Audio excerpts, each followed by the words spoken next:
Hey there, eaglets. This is Mr. Morsher, and today we'll be reading My Teacher Likes to Say by Denise Brennan-Nelson and illustrated by Monroe Donovan. This is an AR level 4.4. Let's get started.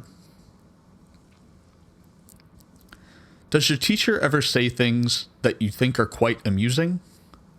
Does your teacher ever say things that you find a bit confusing?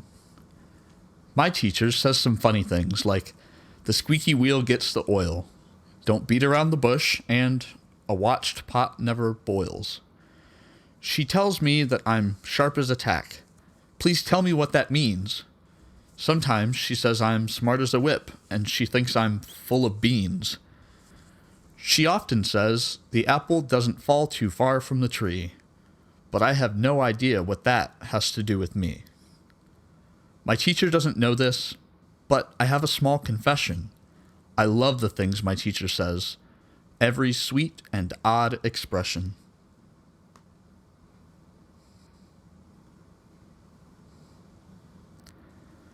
Do you have ants in your pants? My teacher likes to say. I'm not sure what she means, but I like it anyway.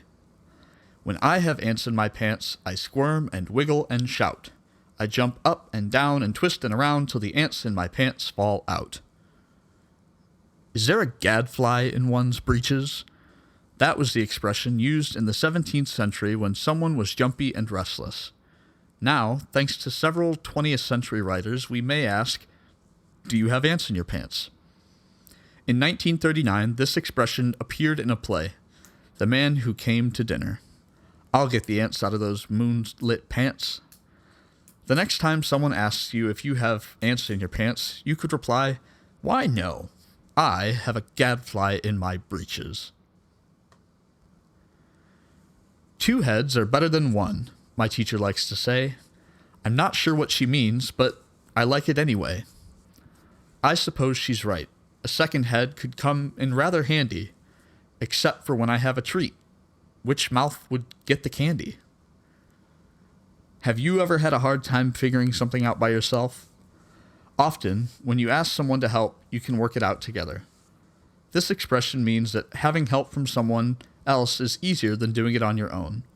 It was first used in 1390. Put on your thinking cap, my teacher likes to say. I'm not sure what she means, but I like it anyway. I wish I had a thinking cap that did my math for me. I'd wear it during science and at every spelling bee. I don't know about you, but I like to daydream. I put on my thinking cap when I need to concentrate. When your teacher says this to you, she wants you to focus on what you are doing. If you had an actual thinking cap that could do your thinking for you, what would you want it to think about? Please button your lip, my teacher likes to say. I'm not sure what she means, but I like it anyway. I'll have to ask my mom to sew a button on my lip. Maybe she'll add, instead, a zipper that I could zip. People may say this to you when they want you to be quiet, or if they tell you a secret that they don't want anyone else to know. This is a 20th century American expression. Similar expressions are clam up and hold your tongue. Buttons were originally used for decoration. It wasn't until the 1300s that they were used as fasteners. As buttons became zippers, the zipper was patented on August 29, 1893. Before it was called a zipper, it was called a clasp locker. Zippers began to replace buttons on men's pants in the 1930s. Next came Velcro. George de Mestral invented Velcro in the 1940s. The cockleburrs that got stuck on his pants and in his dog's fur inspired him to create Velcro. Instead of saying button or zip your lip, we could say Velcro your lip.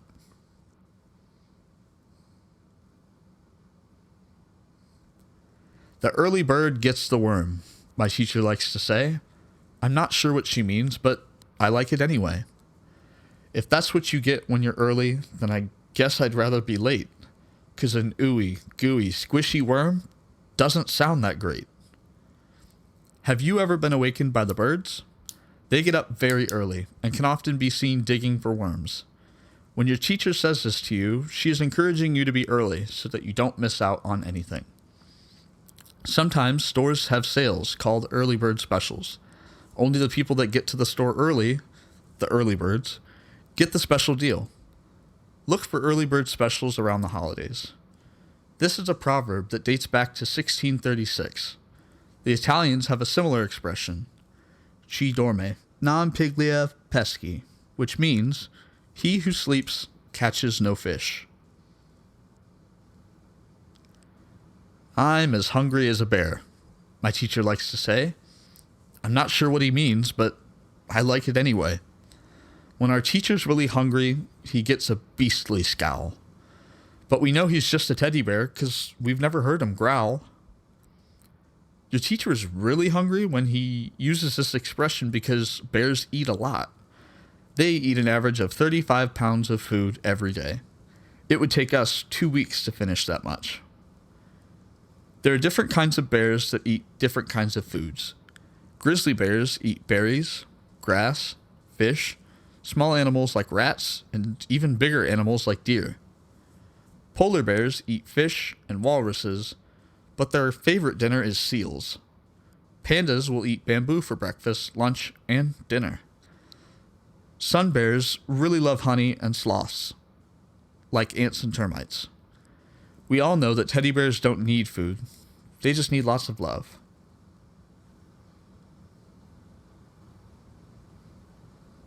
Stick together, my teacher likes to say. I'm not sure what she means, but I like it anyway. The duct tape didn't work, so we used some super glue. And now we stick together, like our teacher told us to. I loved going on field trips when I was a kid. Our teacher would say, "Stick together." It was fun to imagine all of us stuck together. What a mess. When your teacher says stick together, she wants you to stay close to one another so no one gets lost or left behind. But if you're silly like me, you can imagine whatever you want. The first glue patent was issued in Britain in 1750. In 1951, Dr. Harry Coover discovered that cyanocrylate, a sticky substance, was a useful product. The pen is mightier than the sword, my teacher likes to say. I'm not sure what she means, but I like it anyway. I fought a monster in our room as the class cheered and roared. I won because I used my pen and he only had his sword. This expression began in 1582 as "no more sword to be feared than the learned pen." It means that writing can be more powerful than fighting. There have been many written documents that have been very powerful and prove how mighty words can be. Consider the Declaration of Independence, the Magna Carta, and the Bible, to name a few. Every dog has its day, my teacher likes to say. I'm not sure what he means, but I like it anyway. Today will be my dog's day. He hasn't had his turn. How to be the teacher's pet? This class is going to learn. This expression was used by Shakespeare in Hamlet in Act 5, Scene 1. Let Hercules himself do what he may. The cat will mew, and the dog will have his day. It means that eventually everyone will have an opportunity or get a chance at something. Do you know what it means to be the teacher's pet? If your dog had its day, what could he teach the class? These walls have ears, my teacher likes to say. I'm not sure what she means, but I like it anyway. Some ears are big, and some ears are small. Who cleans the ears that are on the wall? This expression means to be careful of what you say because you never know who may be listening. It was used in World War II as a security slogan to warn people of enemy agents. It has been traced back to 1387 when it was, "Fields have eyes and woods have ears." There are similar sayings in French, Spanish, German, and Russian.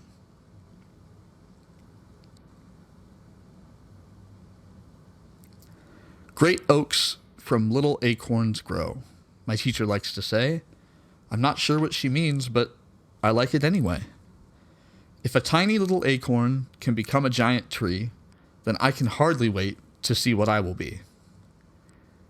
You may hear this expression said in different ways, such as, tall oaks from little acorns grow, or little acorns into great oaks grow, but the meaning is the same. Great things often start off very small. When I was a kid, my dad would say, if your place in life seems small and unimportant, just remember, the mighty oak was once a nut like you. It first appeared in Chaucer's Troilus and Cresside, written in 1385. No more monkey business, my teacher likes to say. I'm not sure what she means, but I like it anyway. We did what our teacher told us, and we hung the sign today. We're going out of business, so now we get to play. If you have ever watched monkeys, you know that they can be very playful and silly. Your teacher may say this to you if you are fooling around and not getting your work done. Can you think of other idioms that compare human behavior to animal behavior? Hint: fox, owl, hen. My teacher says so many things that have a special way of making me feel good inside and brightening up my day. So when she says, I'll miss you and I'm very proud of you, I really hope that my teacher knows I'm going to miss her too.